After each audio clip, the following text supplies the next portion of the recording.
안녕하세요. 사랑 커뮤니티 교회 김대성 목사입니다. 새벽의 토끼는 옹달섬에 찾아와서 물을 마시고요. 우리는 매일 하나님의 말씀을 통해 힘을 얻습니다. 오늘도 함께 말씀 묵상 나눌 수 있어서 참 감사합니다. 기도하면서 시작하겠습니다. 사랑의 아버지 하나님, 은혜로 우리 아버지 되셔서 우리를 주님의 딸로 삼으시고 아들로 삼으신 은혜에 감사를 드립니다. 그래서 오늘 하루를 또 주님 의지하여 시작하게 하신 은혜 또 감사합니다. 오늘 하루 지내는 동안에 우리 아버지 되신 하나님을 의지하는 한 날 되게 하시고, 그래서 주님 주시는 위로와 힘으로 사는 우리가 되게 하여 주시옵소서. 주님, 우리가 힘든 일을 만납니다. 어려운 일을 만납니다. 아픈 경우를 대합니다. 그때마다 우리에게 힘이 되어 주시고 능이 되어 주시고 위로가 되어 주시고 용기가 되어 주시옵소서. 주님, 또 우리가 힘을 내야 되는 일을 만납니다. 해야 할 일들을 만납니다. 그리고 또 감사한 일들을 만납니다. 그때마다 우리가 주님께 감사할 수 있게 하시고 주님 뜻을 발견하게 하여 주시고 주님의 사명을 감당하는 그리스도인으로 살게 하여 주시옵소서.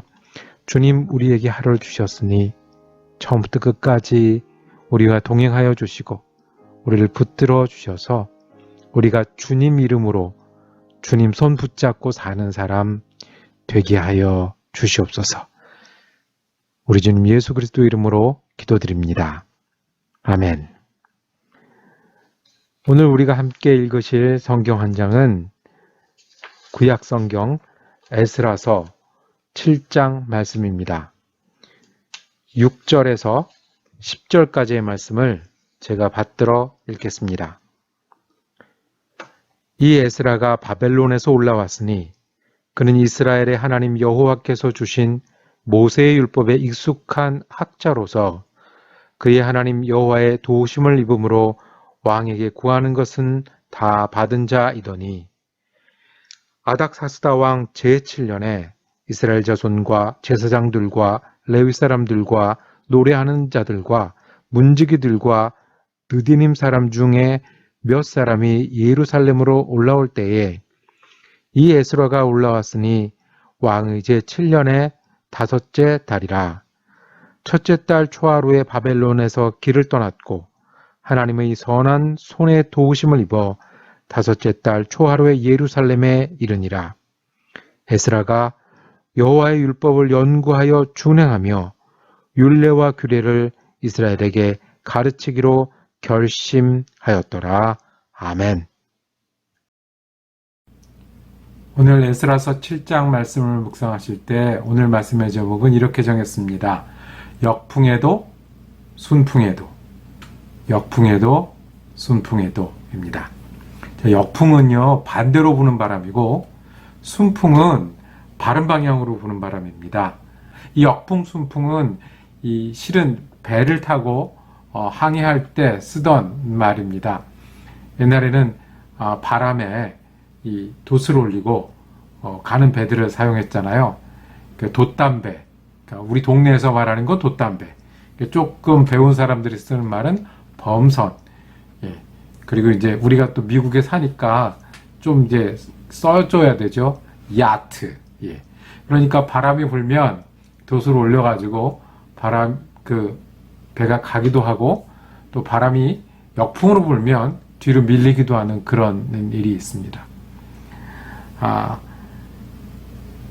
그렇지만 이 역풍이 분다고 배가 가지 않는 게 아니라고 합니다. 역풍이 불 때도 돛을 잘 올리면 반대 방향으로 밀려가는 것이 아니라 정면으로는 못 가더라도 옆으로 해서 전진해 나갈 수가 있대요. 그러니까 지그재그식으로 정 가운데로 못 들어가도 이렇게 비스듬히 가고 비스듬히 가서, 그래서 배를 잘 운전하시는 분들은 순풍이 오면 그 바람을 많이 받아서 앞으로 가고, 역풍이 오면 반대로 바람이 불지만 그 바람을 이용해서 이렇게 지그재그로 이렇게 전진한다고 합니다. 이 이스라엘 백성에게 순풍이 불었습니다. 오늘 읽은 말씀에 7장 1절 이렇게 시작합니다. 이 일 후에 바사왕 아닥사스다가 왕위에 있을 때에 에스라라 하는 자가 있느니라. 이 일 후라고 그랬습니다. 어떤 일 후입니까? 1장에서 6장까지는 에스라 이전의 이야기입니다. 고레스라는 페르시아 왕이 어느 날 명령을 내려서 이스라엘 백성을 돌아가게 한 겁니다. 그때 온 사람들이 42,000명. 그래서 정말 성전을 지었죠. 그때 지도자가 수룹바벨이었고 세스바살이었고 예수아여서 성전을 지었습니다. 온 지 20년 만에 성전을 지었습니다. 오늘 이 일 후에라고 얘기했는데 실은 바로 그 다음이 아니에요. 한참 뒤에. 왜냐하면 아닥사스다가 왕위에 있을 때라고 그랬잖아요. 그러니까 고레스 왕 다음에 캄비세스라는 왕이 있고 캄비세스 다음에 아하수에로 왕이 있고 다리오가 있고 다리오 다음에 아하수에로가 있고 아하수에로 다음에 아닥사스다가 있어요. 그러니 이 다시 돌아간 것은 고레스 왕, 성전이 완성된 것은 다리오 왕, 그리고 2일 후에 그랬지만 아닥사스다 때니까 첫 번째 돌아간 사람들이 있은 후에 한 80년쯤 뒤에 얘기합니다. 근데 간단하게 2일 후에라고 그랬죠. 2일 후에 다시 돌아가라고 했습니다. 가고 싶은 사람이 있으면 가라고 얘기를 했습니다. 그래서 이스라엘 백성이 왕의 명령에 따라 돌아가서 이스라엘을 성전을 재건하고 예배할 수 있는 일이 됩니다. 그래서 이걸 2차 귀환이라고 얘기를 해요.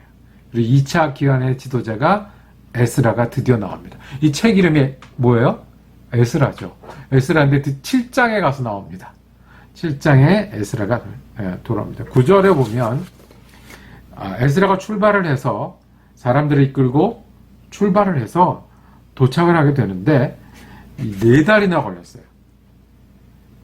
4달이나 걸렸는데 이 과정을 9절에 보면 첫째 달 초하루에 바벨론에서 길을 떠났고 하나님의 선한 도우심을 입어 그랬습니다. 그러니까 아무리 봐도 하나님의 도우심인 거예요. 왕이 가라고 했어요. 뽑아서 가라고. 그리고 가서 너희가 다스리라고 그랬어요. 그 뒤에 보면 왕이 조서를 내립니다. 왕의 명령이에요. 이 당시 그 페르시아가 다스리던 그 넓은 지역을 다스리는 황제가 내린 명령은 간단했습니다. 준비하고 출발해서 돌아가라. 그리고 이 사람들이 필요한 모든 것을 공급해라. 세금을 걷어서 성전을 재건하고 예배를 드릴 수 있도록 도와라. 그리고 듣지 않으면 그 사람들을 처형해라. 그래서 표현을 어떻게 했습니까? 선한 손이. 그랬더니요, 정말로 가는 사람이 생겼어요. 여러분들 가라고 해서 즐겁게 갔을 것이다라고 우리가 쉽게 생각하지만 입장을 바꿔놓고 한번 생각해 보세요. 굉장히 어려운 곳이에요. 굉장히 힘든 곳이에요. 가면 어떤 어려움이 있을지도 몰라요. 그런데 많은 사람들이 이미 페르시아에서 자리를 잡고 있었어요. 잘 살았어요. 에스라 같은 사람은 황제에게 말만 하면 들어주는 그런 높은 지위에 있었어요. 그런데 어떡하라고요? 돌아가라고 했어요. 이미 이때는 3대, 4대가 지나고 있었던 때거든요. 그러니 갈 사람이 있었을까요? 네, 있었습니다. 에스라가 갔고요. 에스라가 가자고 그러니까 따라 나선 사람들이 있었습니다. 오늘 보니까 특별히 어떤 사람들이 성전에서 일할 사람들이 따라 나섰어요. 하나님의 순풍이 불었을 때 거기에 손들고 움직이는 사람이 있었습니다. 하나님이 은혜를 베푸실 때 그 은혜를 받고 움직이는 사람들이 있었습니다. 하나님이 무언가를 원하신 걸 알 때 그거에 따라 움직이는 사람이 있었어요. 어떤 사람들이 있냐면 하나님이 이렇게 은혜를 주시는구나, 이렇게 순풍을 주시는구나, 그러면 내가 돛을 올리고 가야지 하는 사람들이 있었어요. 그 사람의 대표자가 누구였어요? 에스라였어요. 그 사람을 따라 나간 사람들이 2차 귀환이었어요. 자, 여러분들에게 부는 순풍은 어디 있습니까? 하나님이 우리에게 어떤 은혜를 주십니까? 하나님이 어떤 부르심을 우리에게 주십니까? 하나님은 어떨 때 우리의 마음이 감동받게 하십니까? 하나님 우리 주위에 어떤 사람들과 일하게 하셨습니까?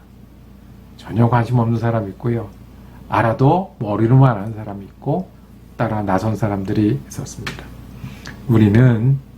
우리가 하나님의 은혜가 우리를 어디로 부르는지, 어디로 보내시는지, 무엇을 원하시는지 관심을 가지고 알고 따라 나서는 사람들이 되기를 원합니다.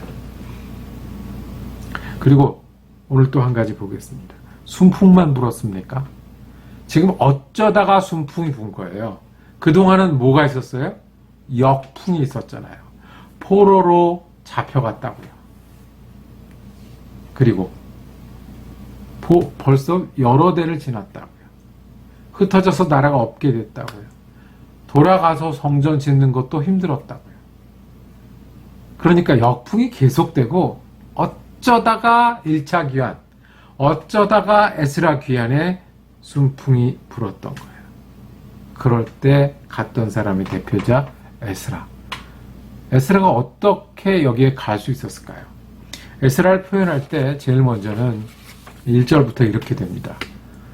자, 그는 스알디엘의 아들이요 아사라의 손자 헬기의 증손이요 살름의 현손이요 사독의 5대손이요 아히도의 6대손이요 쭉쭉 해서 몇 대손까지 가냐면 대제사장 아론의 16대손이라 여기까지 가려고 한 거예요. 그러니까 아론으로부터 내려온 제사장 가문이었다라는 것을 말씀드리고 있는 거예요. 16대손이 있도록 이스라엘 지역에서나 또는 포로로 끌려가서나 자기가 제사장인 것을 잊지 않고 살았던 사람, 그 사람이 에스라였습니다. 에스라는 어떻게 표현됐냐면 6절에 보면 모세의 율법에 익숙한 학자였어요. 바벨론에 살고 그리고 페르시아에 살면서 율법에 익숙한 학자가 될 필요가 있었을까요? 정말 뛰어난 머리가 있고 공부를 할 능력이 있었으면 율법을 공부하는 학자가 되는 일이 어떤 의미였을까요? 만만치 않고 어려운 일이었을 겁니다.